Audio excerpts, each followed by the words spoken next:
And Reverend Charles Rains of the Fellowship Bible Church at 122 Morris Street will lead us in prayer and then lead us in the pledge following it, Reverend. Thank you.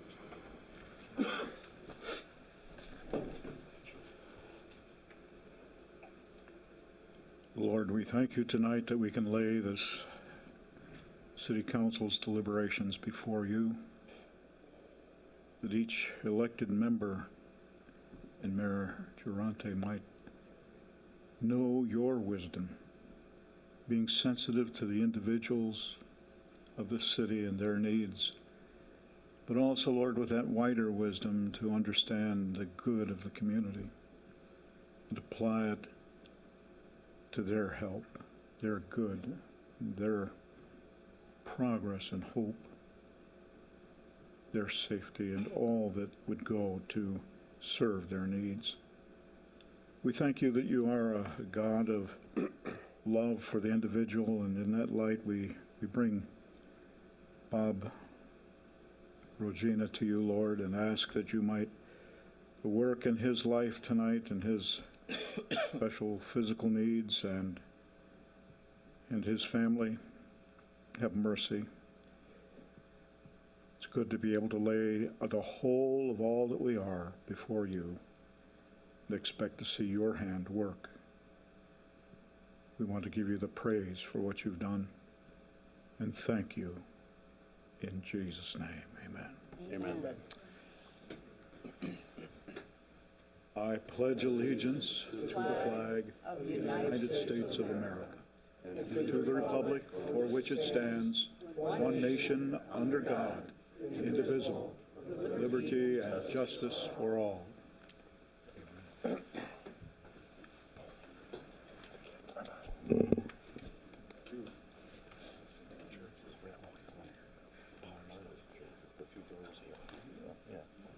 Welcome. Yeah. Thank you.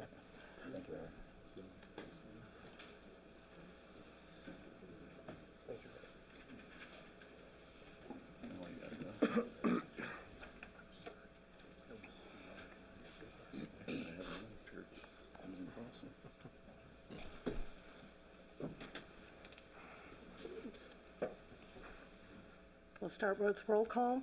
Mayor Girani. Here. Councilwoman Barber, absent. Councilman Girl. Here. Councilman Hug. Here. Councilman McFarland. Here. Councilman Morris. Here.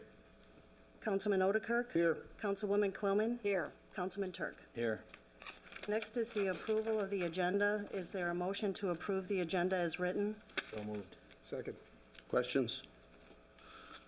It has been motioned and second to approve. Councilman Girl. Aye. Councilman Hug. Aye. Councilman McFarland. Aye. Councilman Morris. Aye. Councilman Odekirk. Aye. Councilwoman Quillman. Aye. Councilman Turk. Aye. Mayor Girani. Aye. Motion carried. Council committee reports. Land Use Committee report. Yes, Your Honor. We, Land Use Committee, myself and Councilman McFarland met today at 3 p.m. here in the council chamber. Had a short agenda, but a long meeting. That make any sense. Requirement to deed. Alfredo Melesio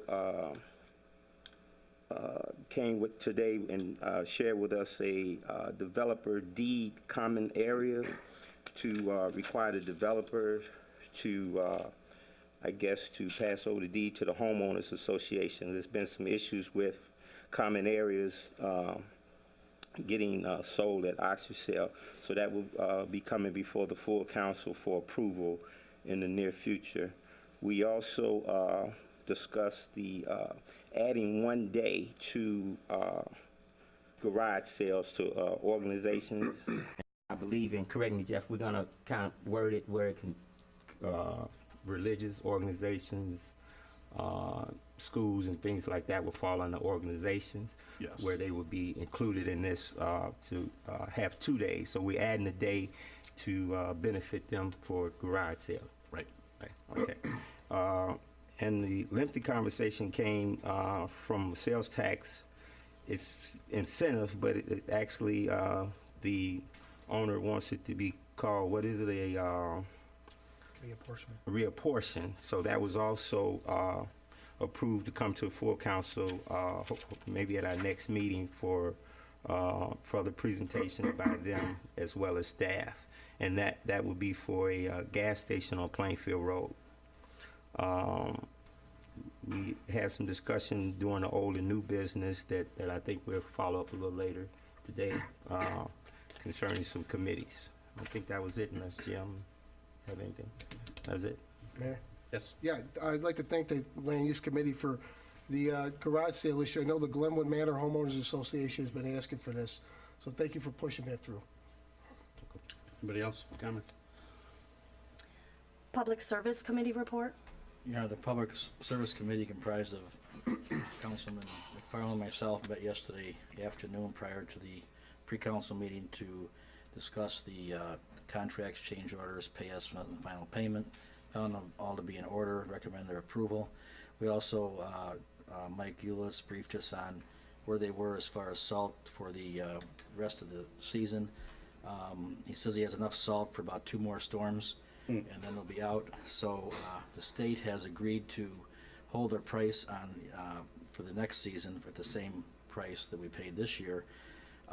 So after this season's over, they'll be replenishing the salt domes so they're ready next season. So he's hoping that's enough to get us through the next couple, but he'll find some somewhere if we need it. Did he say how many tons he's gone through so far? Did he happen to mention that? I don't know if he did, but everything was full when we started. All 4 salt domes was full, so. Okay. Okay. I show no other reports. Next is the consent agenda. Approval of minutes. It is recommended the minutes of the combined council meeting held on February 18, 2014 stand approved as recorded. Council memo number 99-14, regular payroll for January 24th through February 6th, 2014, $3,304,859.02. It is recommended said regular payroll be approved. Council memo number 100-14, position vacancy. It is recommended the city manager be authorized to fill 1 city clerk typist position. Is there a motion? Is there a motion? Question? It has been motioned and seconded. The consent agenda items be approved. Councilman Hug? Aye. Councilman McFarland? Aye. Councilman Morris? Aye. Councilman Odegaard? Aye. Councilwoman Quillman? Before I go, I'd like to say that I did watch the video of the meeting, even though I wasn't here for the whole thing, so I will vote aye for the minutes. And Councilman Turk? Aye. Mayor Girani? Aye. Motion carried. Oh, Councilman, I Councilman vote Girl. Sorry, Councilman Girl. Wow. Sorry. Thank you. Thanks for being inclusive. Under ordinances and resolutions, under ordinances, Council Memo 102-14, ordinance approving the reapproval of the preliminary plat for Joliet Logistics Park subdivision for an additional 3-year period. It is recommended said ordinance be adopted. So moved. Second. Questions? It has been motioned and seconded to approve. Councilman McFarland, Aye. Councilman Morris, Aye. Councilman Odekirk, Aye. Councilwoman Quillman, Aye. Councilman Turk, Aye. Councilman Girl, Aye. Councilman Hug, Aye. Mayor Girani. Aye. Motion carried. Council memo number 103-14, ordinance approving a grant of license to the University of St. Francis for use of a public alley adjacent to 16-18 West Van Buren. It is recommended said ordinance be adopted. So moved. Second. Questions? Hearing none. It has been motioned and seconded to approve. Councilman Morris, Aye. Councilman Odekirk, Aye. Councilwoman Quillman, Aye. Councilman Turk, Aye. Councilman Girl, Aye. Councilman Hug, Aye. Councilman McFarland, Aye. Mayor Girani. Aye. Motion carried. Under resolutions, Council Memo 105-14, resolution authorizing the sale of 105 Meta to the Joliet Park District. It is recommended said resolution be adopted. So moved. Second. Any questions? It has been motioned and seconded to approve. Councilman Otterkirk? Aye. Councilwoman Quillman? Aye. Councilman Turk? Aye. Councilman Girl? Aye. Councilman Hug? Aye. Councilman McFarland? Aye. Councilman Morris? Aye. Mayor Girani. Aye. Motion carried. Bids and contracts. Under award of contracts, Council Memo 107-14, award a contract for the New Street, Osgood Street Utility Relocation Project. Council Memo 108-14, award a contract for the Cherry Hill and New Lenox Road Roadway Improvements Project 2014. Council Memo 109-14, award a professional services contract for Phase 3 engineering for the Cherry Hill Road and New Lenox Road Roadway Improvements Project 2014. Council Memo number 110-14, contract for the 2014 traffic signal materials purchase.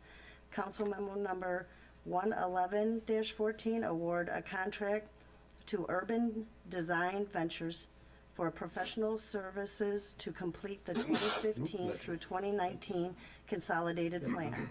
It is recommended Council Memos 107 through 111-14 be approved. So moved. Second. Any questions? It's been motioned and second to approve. Councilwoman Quillman, Aye.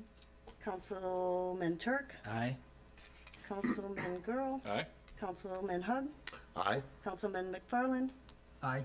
Councilman Morris, Aye. Councilman Otterkirk, Aye. Mayor Girani. Aye. Motion carried. Amendments, change orders, and payments.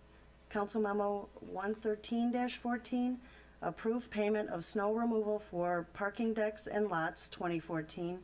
Council Memo 114-14, approve payment of snow removal February 17, 2014. It is recommended Council Memo 113 and 114-14 be approved. So moved. Second. Any questions? No. It has been motioned and seconded to approve. Councilman Turk, Aye. Councilman Girl, Aye. Councilman Hug, Aye. Councilman McFarland, Aye. Councilman Morris, Aye. Councilman Otterkirk, Aye. Councilwoman Quillman, Aye. Mayor Girani. Aye. Motion carried. Next, under Mayor, we have a proclamation this evening honoring Don Lattis. Accepting the proclamation this evening is Mary Lou Lattis and family.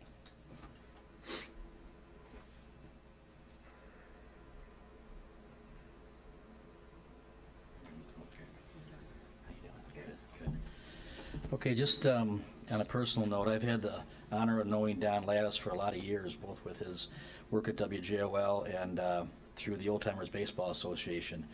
And Don did an awful lot for the Old Timers Baseball Association.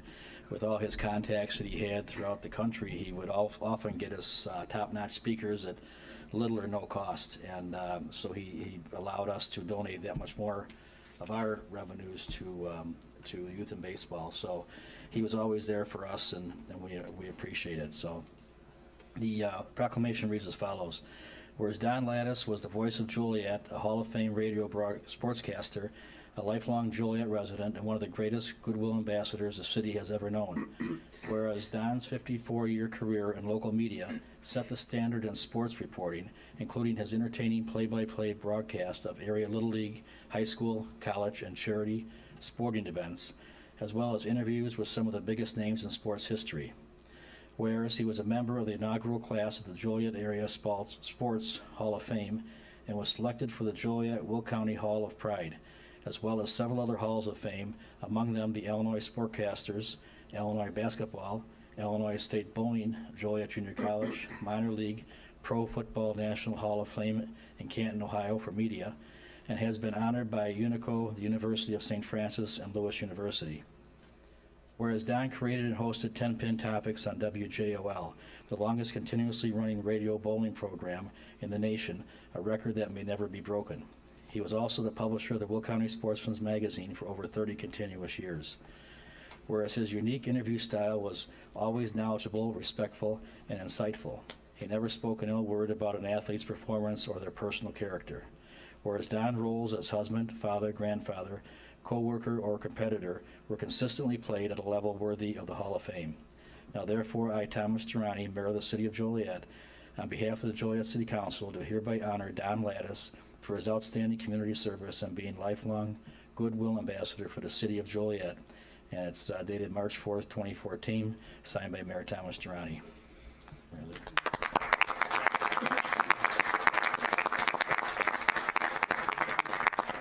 Yes, thank you very much. Thanks, Tom. Appreciate it. Sure.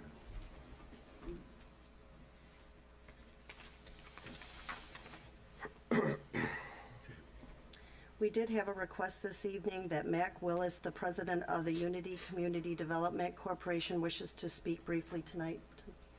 Is there a motion? So moved. Second. It's been motioned and seconded to approve. Councilman Girl, Aye. Councilman Hug. Aye. Councilman McFarland. Aye. Councilman Morris. Aye. Councilman Otterkirk. Aye. Councilwoman Quillman. Aye. Councilman Turk. Aye. Mayor Durrani. Aye.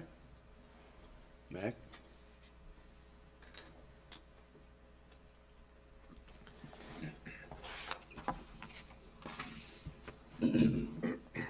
Thank you for your time, Mr. Mayor and members of the council. Thank you for allowing me to speak. I will be very brief. My name is Mac Willis. I reside at 201 Edward Street, Joliet. I'm president of Unity Community Development Corporation. As many of you know, Unity was created by the city of Joliet in response to recommendations made in the Joliet Quality of Life Plan for the 4th and 5th council districts. The Quality of Life Plan, known as the Plan, was published in November 2007, and it recommended the establishment of neighborhood organizations throughout the 4th and 5th districts, patterned after St. Pat's Association and Cathedral Area Preservation Association. So far, we have helped create about a dozen such organizations under the Unity umbrella.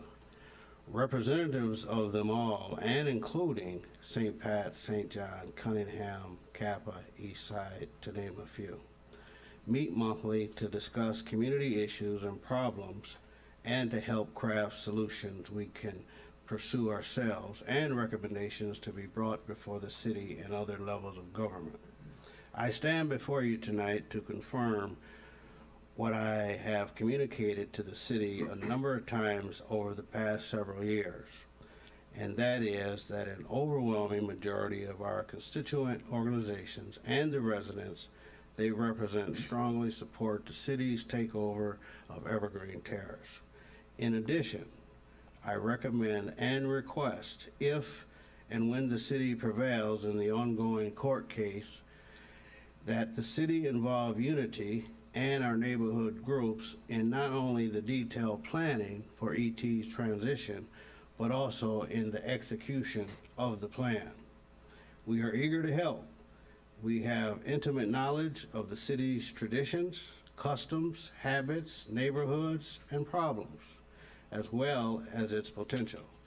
And we have the energy to help ensure that the transition to better housing and better lives will happen for all ET residents who wish to remain in Joliet. We stand firmly with the city now, as we have since you created our organization in 2008, and we hope to continue to do so from this point forward. After all, this is our city too. Thank you. Thank you, Mac. Thank you. Thank you. I guess I received an email today. Shouldn't come under my comments. I'll read it. Hello, Mayor Durrani. I would very much like to attend the evening city council meeting. However, due to a volunteer commitment at hospice, as well as a band concert for my son, I am unable to attend. Please feel free to read this letter. Nevertheless, as president of St. Pat's Neighborhood Association Board, I would like to express that we are in continued support and agreement with the city of Joliet pursuing the control of Evergreen Terrace. The residents of Evergreen Terrace are Joliet residents and deserve better, as well as the nearby communities in all of Joliet. Some of us who have lived here for many years know how hard the city has tried to get the current owners to create better living conditions for the residents at Evergreen Terrace, but to no avail. It appears that after last week's tour of Evergreen Terrace with some council members, reporters, and a limited amount of some neighborhood representation, that a somewhat misunderstood message was published by the media. The St. Pat's Neighborhood Board and Kappa Board are very much in favor of urging the city to stay the course in its condemnation suit against Evergreen Terrace. It is unfortunate that scare tactics are being used to persuade residents that Evergreen Terrace is not a worthwhile endeavor. We are certain that once the city has been successful in this case, the benefit to the city and the entire population of residents with an overwhelming positive one. Please feel free to contact me in any way if we can be of any assistance. Signed, respectfully, Carol Ann Heineman, President of St. Pat's Neighborhood Association. That's all I have. I do not have any appointments. New business? Oh, Jim wanted to. Thank you, Mayor. I just wanted to talk a little bit about the committee of the whole process that I had proposed in a memo to you. I know that there was discussion earlier this year and maybe back in December about the pre-council meeting process and our committee structure. And I want to give you an example of what happened this afternoon earlier here at the Land Use and Legislative Committee meeting. We had a petitioner in front of us requesting for this trade-off of reducing the gas tax and increasing the sales tax, similar to what we've done over on Laraway Road. And at this point, we've gone through our strategic planning process, and we've got economic development as a criteria, or as one of our strategies, but yet staff is going to be meeting with our consultant next week, and we're going to drill down further and give you specific objectives and suggestions on policies specific to economic development. So kind of like the retail strategies who was here at our last council meeting, I thought it was a bit premature to discuss it. But what we found was Councilman McFarland said, well, I'd like to have this discussed by the whole council, but he didn't really have a mechanism to move it to the council meeting just for discussion. So he found himself making a motion to recommend it to have the discussion at this level. And then the petitioner said that they were already scheduled before the Finance Committee. So what we found was that there's kind of a lack of coordination. Nobody could figure out which committee this issue should have been in front of, and so they decided they should be in front of both committees. And the council member couldn't, Councilman McFarland said, well, let's bring this forward for discussion, and there's no mechanism to bring it to the full council just for discussion. As well as my opinion, which was that it's premature to bring forward anyways. And I think time would be better spent, rather than me reviewing with you on Monday night what you're going to basically approve on Tuesday night and giving you the background, is to adopt on a temporary basis, just to try it out, is a committee of the whole process. Because everything that was discussed this afternoon will be discussed again when the issue comes before council. And then they're going to ask you right then to make a decision. And really, it's an important issue. There's a lot of intricacies, there's a lot of background, and I think an absence of a foundation of policy on economic development to decide the issue. But that's up to you. It should be a discussion issue, and had that presentation been made to all of you could participate in the discussion. As I proposed, we would keep the chairperson would remain the head of their committee. We would meet all at the same time, and we would split up issues based on what staff believes that issue should be under, what committee would review it. But everybody would be able to hear the presentation from the petitioner, get staff input that you often don't hear at the pre-council meeting, and then you can discuss it all together. The chairperson leads the discussion, chairs that portion of the meeting, calls on council members and leads the discussion, and then as each committee moves forward as an item, they then take over and lead the discussion. But I suggested that we have action items, which would be things that we think are imminent to move forward, and then discussion items, such as this issue, a detailed policy item that staff can make recommendations, and then we're looking for your feedback so that we can make modifications and come back and discuss it some more. Or you're ready at that point with certain modifications to make it an action item at the next committee of the whole, and then the following night it gets approved. So it was just a perfect example this afternoon of where that situation could have been avoided, and we could move faster for the applicant than I think we can right now. But it's up to you to discuss and decide. Any questions? Does this have to be on our agenda in order to approve it, or no? That's exactly my point. I don't know. There is no mechanism right now, the way our council structure is put together, to have a discussion item and talk about this even as a policy issue itself. So we could, if we wanted to approve this, recommend this tonight to approve on a trial basis, we could? You could discuss it tonight and ask us to put something together for you to approve at the next council meeting. Mayor? Yes. Jeff, help me out. I know the ordinance establishes committees. Is there a definition by ordinance to what each committee basically represents?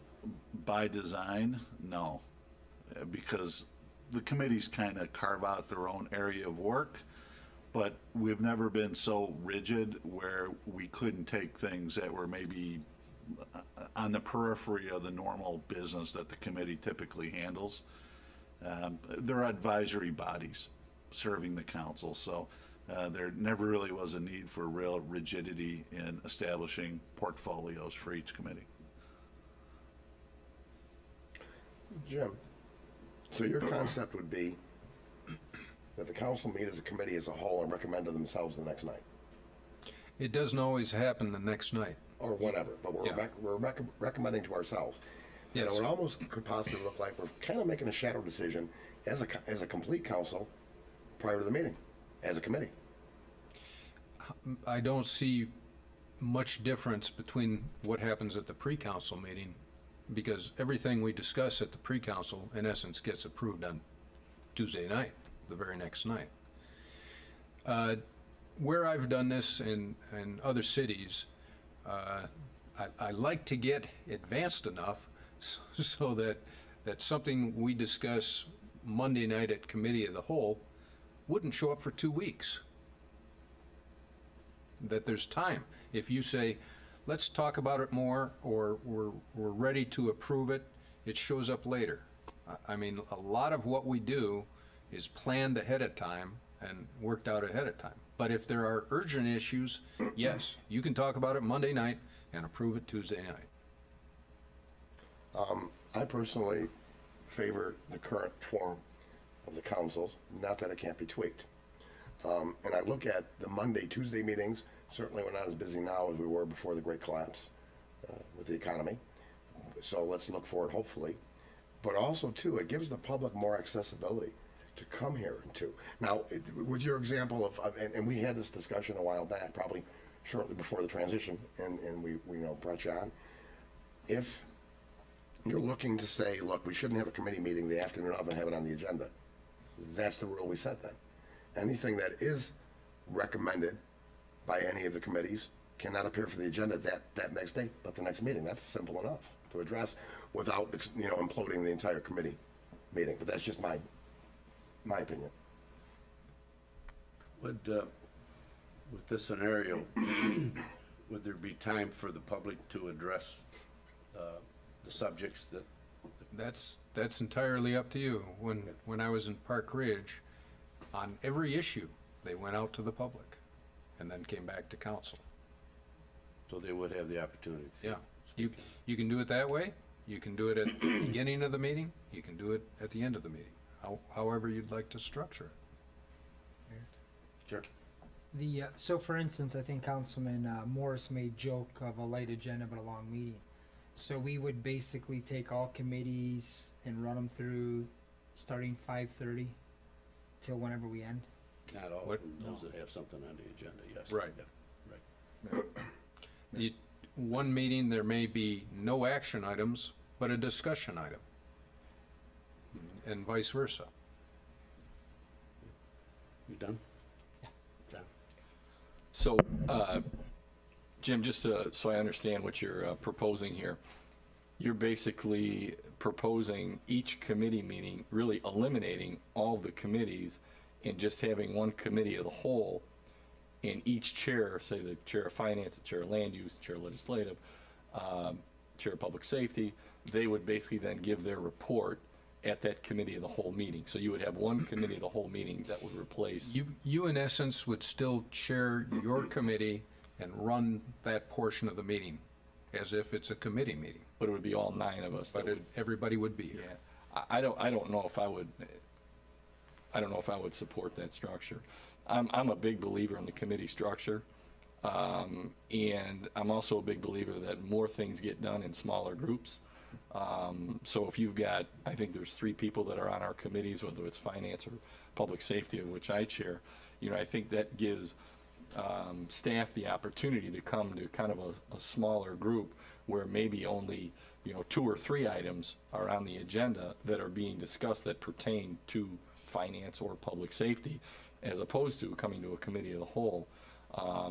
Now, I do think that there are occasions where a committee of the whole is necessary. For example, the strategic planning, we could have considered that a meeting of the committee of the whole because we were all there. Or if there's a special presentation, we had the retail consultant in, that could have been a committee of the whole. But I'm a believer in the committee structure. I think more gets accomplished when you have smaller groups, and then that are focused on 2 or 3 issues. I think it might be a little bit more work, but I think that's just part of the process. We just have to, like I said, that's just part of the process. We just have to deal with that. But I don't know if I would be in support of having the committee of the whole replace the entire committee structure. I also think on the individual committees that you try and match, talents with the committees. So, for example, finance people, you put them on, you put them on the finance committee. Those people that, maybe have a legal background, maybe they're in the legislative committee. Those with a public safety background, they're in public safety. So I would be hesitant about replacing the committee structure. And, with respect, I think you made the comment about who's making the decision on where items would be sent, whether it's, public safety, finance, I think what should probably happen is, and again, 90% of the items, you probably already know where they should go. They're just kind of self-explanatory, and if it's dealing with the budget, obviously it's going to finance. And it's not uncommon to have more than one thing go to more than one committee. I've seen that quite a bit. But as far as, since we're having this discussion, who should make that decision where items should go? It should probably be you. I mean, the city manager. Since we don't have an executive committee, if you will, normally an executive committee would decide where an item would go to which committee.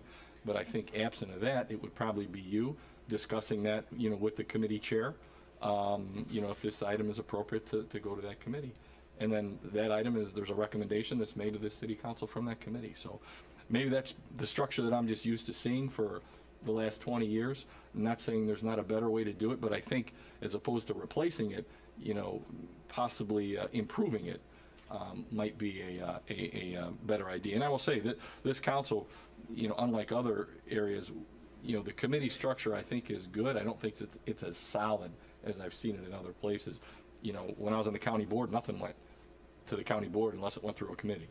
And I'm used to seeing that. I think it works. Again, I'm a believer of the committee structure because it's a smaller group that's focusing in on 2 or 3 or 4 issues as opposed to the whole council looking at a number of things. But those are just my comments, and I'm glad that you brought it up. I think it's a great item for discussion, and hopefully this discussion really tightens up our committee structure, because I do think, as I said, it's a little bit more work, but I think you get more citizen participation, by having the committee structure. So those are my comments. Thank you. Just for my clarification, what you're proposing is everybody comes to a committee meeting, and whoever is chairman of the Public Safety Committee, public safety issue, he chairs that portion of the committee.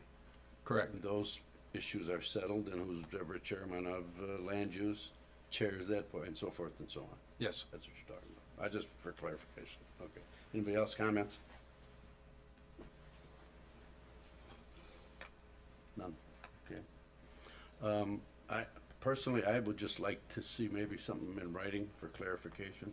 I know I thought you explained it well, so we know exactly what you're talking about. What I'll do is, Shoot an email or.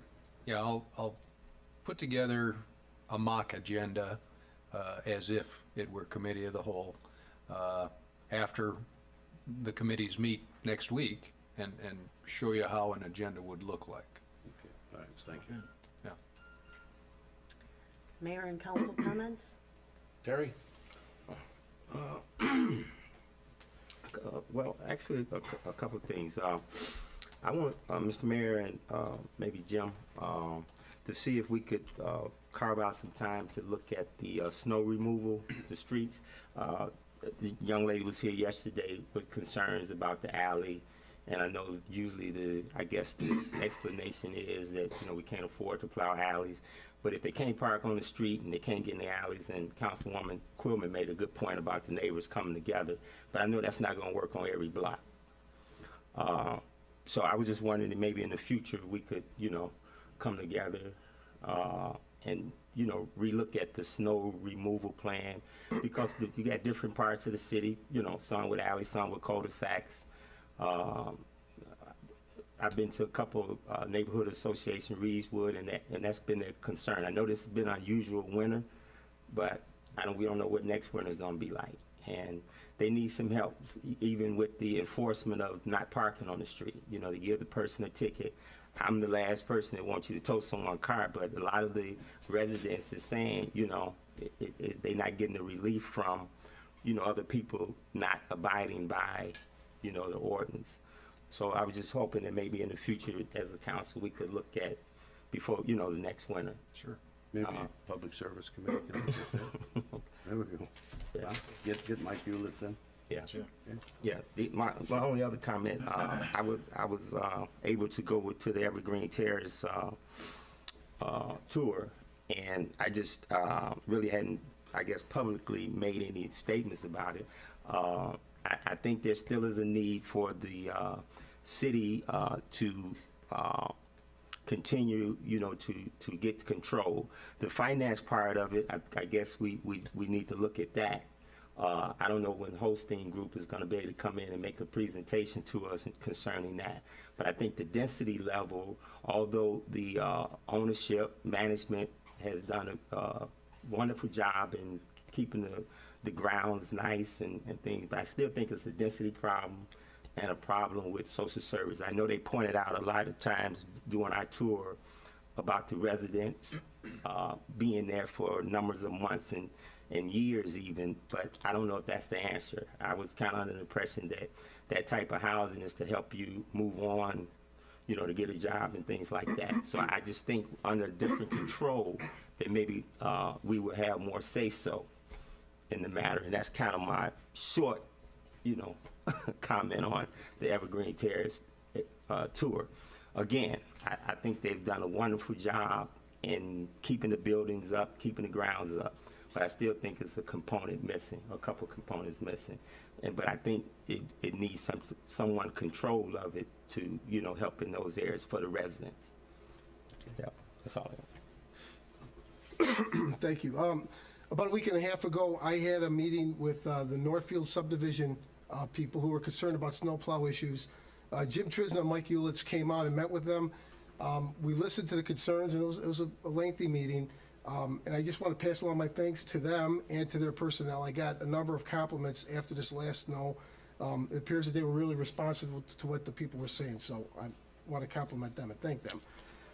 To follow up with Councilman Morris and Mac Willis, again, about a week and a half ago, I went to St. John's community meeting. And at the meeting, Evergreen Terrace came up, and we had a very lively discussion. And a number of the residents asked me if I would be willing to go and inspect Evergreen Terrace and report back to the council and to the public what I saw. And I kind of threw it back at them. I spoke 2 weeks ago. As a former policeman, I'm very familiar with the property, and I spent a lot of time there. So I knew what was there, and I also knew what wasn't there. So I asked them, I told them I'd be willing to go, but I asked them if they'd be willing to come with me. And based upon that, a number of people from those communities and from Cunningham agreed to make the trip there. It was arranged by a Joliet police officer, a neighborhood police officer who lined it up. So we did go on the tour, and I think Councilman Morris's comments are correct. I think some of the other comments that I've heard are also correct. But yeah, I think what's happened since then is a little bit unfortunate, but expected.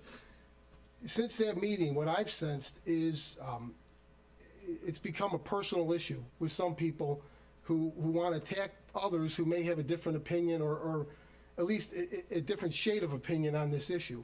And I think it's unfortunate, but not unexpected. I've come after 3 years of being on this council. This is pretty much the way matters are dealt with. So I would like to, for the record, make my opinion clear on Evergreen Terrace, and maybe once again solicit you, Mayor, or the other policymakers on this council to come together on this issue. So specifically, so just so I'm clear, and I'm not going to go through my police experience again, but I think Joliet would be better off without Evergreen Terrace. I think that the council in 2005 was right for initiating this action. Certainly with the money we had at the time and with the state of those buildings that they were in 2005, it was justifiable. It's not 2005 anymore, it's 2014. Times have changed, and specifically the economics of this city have changed dramatically. So this is the third time now that I'm calling publicly, and probably about the 10th time that I've asked the council for. I want to see a specific plan, not platitudes or pie-in-the-sky ideas about federal funding. I would like someone to put together on paper a plan that this council can vet, we can debate, we can consider, and ultimately, hopefully, we can reach a consensus on and move forward. The numbers that are thrown around for Evergreen Terrace, and I guess no one knows, but they're staggering. And it's never been presented in any definitive way how we would pay for this, how we would finance it, what return we would expect on the money. And I think we spent $5 million to date without a plan. Before we spend $5 million more, I believe we need a plan. And I guess the second part of this is that there's been talk about, well, I guess the plan, or the original plan, has changed after the federal settlement. We now know that if we're successful, we are going to have to manage 115 units at least, and we're going to have to manage them for 20 years. So it's generated a lot of concern in the community about where those units are going to be and what's going to happen to the people who are displaced. So again, tying into the financial aspect of this, I would like to see a plan. I do not want to take the problems on the 300 block of Broadway and dump them in somebody else's neighborhood. I'd like to see a plan of how we are going to proceed with this if we're successful. And again, I think it's something, well, certainly, Mayor, if you want my support on it, I'd like it something that we can discuss and again, vet, and maybe as a council come together and move forward on it. So that was really the message, or one of the messages I was trying to deliver 2 weeks ago. I thank the council people and the residents who took the time to go visit the property and see for themselves. And I guess I'll leave it at that, but I hope my position is clear on what exactly I'm asking for. Yeah. Are you done? Yeah. Okay. Well, I would just like to say a couple of things. At one of the council meetings, I thought the whole entire council was supposed to go visit Evergreen Terrace. And I guess this was a last minute thing that was put together, and I didn't find out about it until an hour before the tour, and I was not able to make it. And So I would like to also see it, and I don't know if there were other council members that weren't there, but anyway, that's all I'm going to say about that for tonight. Number two, the Ottawa Street parking deck, to change the subject. I've had some complaints about the third and fourth floors. The lights have been out and it's very dark at night, so could we get those lights replaced, please? Sure. And number three, please watch out for the ice overhangs at your homes. You may not think it's going to fall on you, but look out. And I'm not going to go into great detail, but it is very, very, very dangerous. So please, if you don't get up there and do it yourself, call someone. Hopefully they'll come out for you and it won't be too late. But that's all I want to say about that. Please be careful, look up before you go any type of heavy ice, especially when it's melting and freezing and melting and freezing. And number four, Joliet has suffered a great loss. And who that is Mr. Robert Regina. He loved the city of Joliet. He grew up here, born and raised here, and he came back here or he stayed here. And no one had a greater love for this city than Mr. Regina. And his love for the Rialto and the downtown, and he served on many communities and gave of himself and volunteered, especially the hospital, and gave money and gave of himself. And I would like to send my condolences to his family. And Bob, I know you're up there with your beloved Joni, so I hope you're having a good time. Thank you. Meg? Your Honor, no, just as far as Evergreen Terrace, you know, I was unaware of any tour happening until after it was concluded, and so I naturally wasn't there. That's all I gotta say. John? You know, I too would like to kind of echo Jan's comment with respect to Bob Regina. Bob was actually a very close friend of mine, and him and his son Mike as well. And I just want to send my condolences to the Regina family. You know, Bob was clearly a man of vision, a man of principle, and certainly loved this city. You know, a brilliant engineer. When I was with, you know, when I was in the private sector with Phoenix Developers for a number of years, I was a chief financial officer there. I probably worked with Bob on a daily basis on various plats and subdivisions and that sort of thing. And he is going to be missed. You know, lived his entire life in Joliet. Went to school like a lot of good Slovenians did at St. Joe's, and went to Joliet Catholic, and also I know went to the University of Illinois in Champaign, and was just a tremendous individual. He was definitely he was definitely a giver, and not only gave of his time, but gave of his treasures as well. And he is going to be missed. And again, I too want to send my condolences to his family. Larry? I will just weigh in. I did attend the tour with the Evergreen Terrace, so I'll weigh in where it started with Councilman Morris. First of all, I really want to remind folks to take the emotion out of this. That can be difficult sometimes in life with a lot of things we have to discuss, but we have to look at this logically. A lot of questions have been asked. I think Councilman Oderkirk was saying, what will it cost? I've got nothing from any of the proponents of it, okay?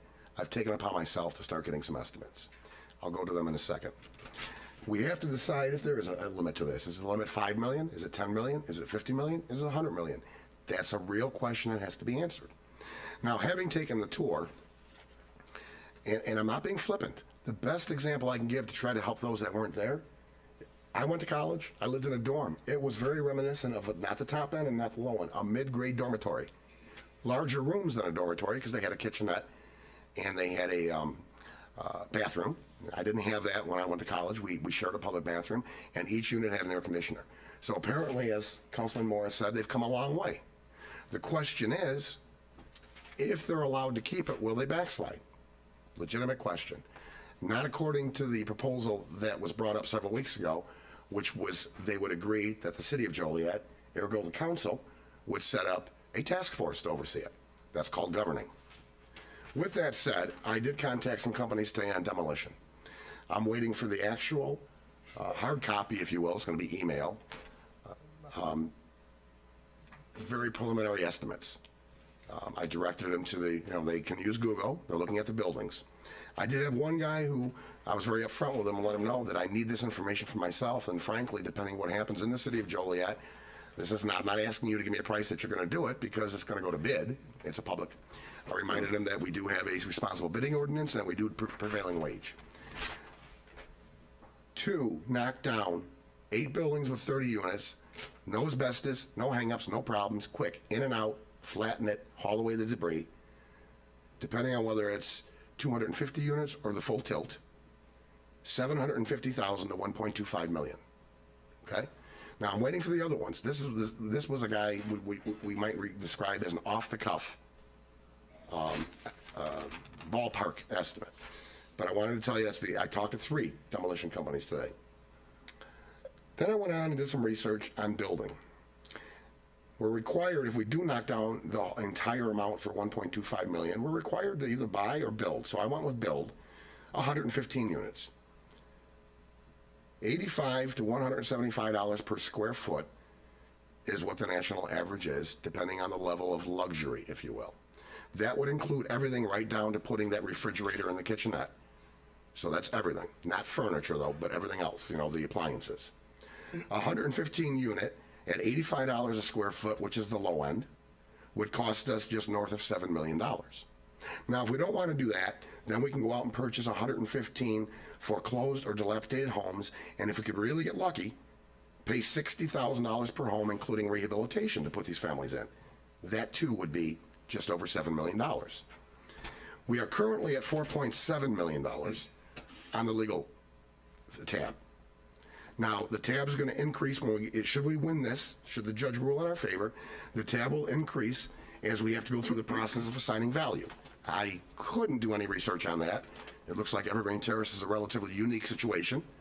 I know there are some folks today on the radio that were comparing it to Chicago and how they did it. First of all, Chicago, Aurora were mentioned on radio today. I happened to listen to the program. The cities did not condemn and take ownership. These were owned by their housing authorities who decided to do it. This is a different animal. And Chicago also was clearing out, in some cases, tens of thousands of units in one city block. These are huge developments. With that said, when I add this together, I have no idea what the estimate for the second phase would be. And it's been reported that ownership is we won't know until it happens, but is very serious about an appeal. Now this is just a complete blind ballpark.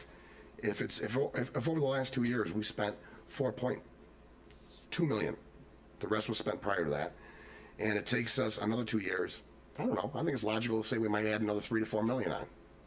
With that said, and the very preliminary estimates I have, we are now approaching, we're at $27.7 million without future costs for the additional legal as we continue the case through appeal.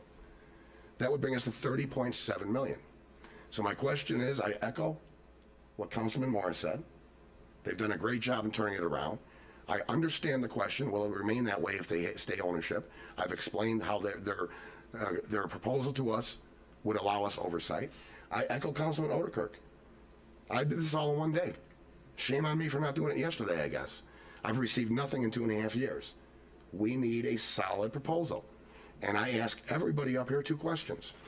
When's the last time you were at this facility? Me, it was last week. And what's your cap on what we're going to spend for this? If it's gotten better than it was, why are we willing to spend $30 million? What's the real motivation here? Is it emotion? If the crime rate is down, if the housing is improved, would I want to live in Evergreen Terrace? I don't want to go back to a dormitory. I enjoy my house. And so I hope I don't. But I know if the Hug family would have fallen extremely hard times and nobody wanted to help me, it would certainly beat a cardboard box. It's an option for those that are very, very, very down on their luck. Whether they're living there too long or not, Councilman Morris, I don't know. That's a moral judgment I can't make. I want to keep the facts. I would like each of you to tell me what your cap is. Is it $27.7 million? Is it $127.7 million? That's a legitimate question that needs to be answered ASAP. Thank you. Jim?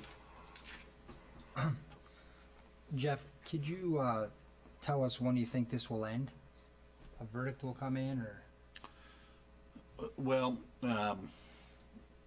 the current scheduling is for the lawyers to file their briefs by the end of April, and the judge would then make a decision about our ability to proceed with the case.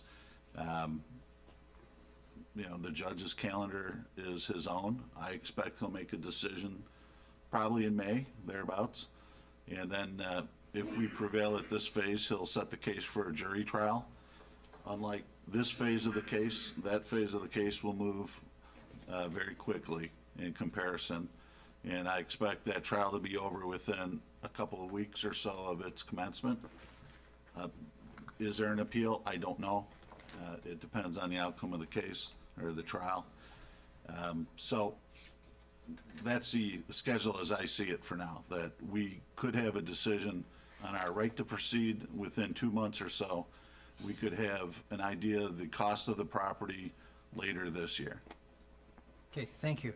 Second, I'd like to move on to another topic than Evergreen. It's kind of been, I know, a big issue, but there's another item that's on the table. I had the honor of meeting with the chief judge today about an issue that I don't think we gave much consideration or discussion on during the strategic planning session, and that's regarding the courthouse and the city's role in maintaining it downtown. I know that they went out for an RFQ, and they're going to be making a decision in the next week or so. I would like to make sure staff or some type of council committee or one of the committees make sure that we are doing what we can and having a plan to retain it downtown. My fear is they are looking at other sites in Will County that we are not competitive enough to keep it downtown. And if we lose Evergreen Terrace, if we lose the courthouse downtown, I don't know what's going to happen to the redevelopment of downtown Joliet. So what I'm asking is that staff or the mayor or some type of leadership to come together to make sure that we are aggressively doing what we can to work with the county to keep the courthouse downtown Joliet. The second thing is when the big announcement came with Dominic's closing throughout Illinois and locally losing a store, I received a lot of emails, phone calls, and Facebook messages on potential stores that folks wanted to see to Joliet. One of them was Trader Joe's, and I sent him a letter, and I just wanted to read the letter. It's not the best news, but I guess we can look at some hope in it. Dear Councilman McFarland, I've received your letter regarding locating a Trader Joe's in the Joliet area. Thank you for your interest in Trader Joe's and your desire to have us expand into your city. As an individual involved in Trader Joe's expansion plans, I see many requests from communities for Trader Joe's stores for many parts of the country, and I appreciate the enthusiasm engendered by loyal customers. I certainly understand why people would like to have a Trader Joe's in a community. Unfortunately, most of the time we are also having to deliver disappointing news that Trader Joe's was not yet targeted to this specific market at this time. With this certain case in Joliet, we're certainly focusing our expansion plans in other areas. Thank you again for your letter. So I just want to let you know, and for the folks that are watching that emailed me and sent letters from the last council meeting when we talked about Dominic's closing. I did send out other letters to other potential developers for the vacancies that are in Joliet. So God willing and a lot of prayers, hopefully one bites. Let's go backwards. Trader Joe's, we met with them probably 5-6 months ago about trying to get an outlet here. At that time, they were working on one in Naples, Florida, and they were concentrating in that area. We talked to them. We thought we had them for a warehouse. Maybe Jim Haller would like to address that. We thought we had them, and they moved because of, I talked to Jim the other day about this. Mayor, they were scheduled to go into the HD Park, which is off Youngs Road and Amico Road, and they were all set to go. They were going to be in a long-term lease situation over there, and they ended up, the CEO came to town and he didn't like the location with the chemical plant next door and proximity to the highway, so what they ended up doing is they relocated to Manuka. And what are they next to in Manuka? Manuka, there's a Lyondell chemical plant not very far away from that site. And we offered them incentives, et cetera. Like I say, we thought we had them. We did. Just to clarify, this was a grocery store? an actual grocery store? So people No, can this would- shop for That was a warehouse that we're talking about. but we talked Distribution to him about warehouse. a grocery store here too. And that's when he told us they were looking, they were building one down in, like Naples, and they were concentrating in the Florida area. Correct. Okay. Evergreen Terrace. I wasn't there, and I heard that the two apartments they showed you were clean, and they're probably freshly painted and so forth and so on. Have I been there lately? No. But when I was on the fire department, I was there a lot, okay? And I seen families living in one-bedroom apartments. I'm sure that hasn't changed. People, as I said, people should not have to live like that. And along them same lines, about 10 days, 2 weeks ago, I met with Michael Simelton. After their board meeting, he comes in and gives me an update. And he informed me that they're in the process of tearing down Desplaines Gardens and Fairview. They're working with HUD. They got the okay to go ahead with the plans and replace them with houses like Liberty Meadows. And I says, are you gonna come to the city for money for that? He says, we never have in the past. And I told him, I says, well, why can't we do that with Evergreen Terrace? He says, you should be able to. So if we're using HUD money, we can tear it down and replace it and not use city money, okay? The other thing is Bob Regina. I went to high school with Bob, and I served on a couple boards with Bob. Bob was very active, the Rialto board with the Will County CED. He was the government liaison. He did a lot of things for the city of Joliet, and he will be missed. And I think that's all I have. That's all I have. Is there a motion to adjourn? Second? In favor? Aye. Opposed? Aye. Nobody gonna oppose.